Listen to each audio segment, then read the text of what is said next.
எப்படியோ அந்த பொண்ணுங்க கிட்ட இருந்து தப்பிச்சிங்க. நீங்க மட்டும் வரலனா என் எலும்பு கூட மிஞ்சிருக்காது. அப்படி மட்டும் நடந்துருந்தா நான் ரொம்ப சந்தோஷப்பட்டிருப்பேன். இங்க பாருங்க, இந்த பையன் பேசுறது எனக்கு கொஞ்சம் கூட பிடிக்கல. அவனை விட்டு தள்ளுங்க. அவன் எப்பவும் அப்படிதான். என்னை பார்த்துக்கிறதுக்காக எங்கள் அம்மா ஊர்ல இருந்து அனுப்பியிருக்காங்க. இப்போ எனக்கு எல்லாமே இவன் தான். சரி அதை விடுங்க, நீங்கள் எங்கே இருக்கணும்? என் வீட்டுல. வீடு எங்கே இருக்கு? இங்க பக்கத்துல தான். பக்கத்துலனா? கீழ்பாக்கம். அப்பவே சொன்னல இந்த ஆளு பைத்தியம்னு. ஆரம்பிச்சு எத்தனை நாள் ஆச்சு? 5-6 வருஷம் ஆயிடுச்சு.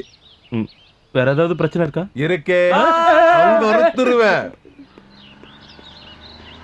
கண்ணதாசங்கார குடி கிடைச்சதெல்லாம் ஊத்தி குடி, அப்பதான் வாழ்க்கையில முன்னுக்கு வர முடியும்டா. இது புது தத்துவம்டா, இத நீ கேட்டுக்கடா. கண்ணதாசங்கார பாடாம பேச மாதிரியா? பாட்டு நல்லா இல்லையா? என்னங்கடி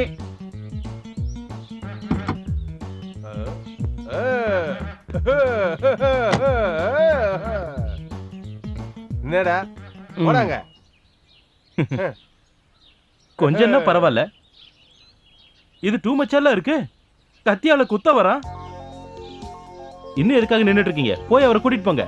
வேண்டாம், காப்பாத்தி கூட்டிட்டு போனீங்கல, கூட்டிட்டு போங்க. ஐயோ, இந்த பைத்தியத்தை கூட்டிட்டு போய் நான் என்ன பண்றது? வாங்க நாம போலாம். போயிடாதீங்க, இனிமே இந்த மாதிரி தப்பு நடக்க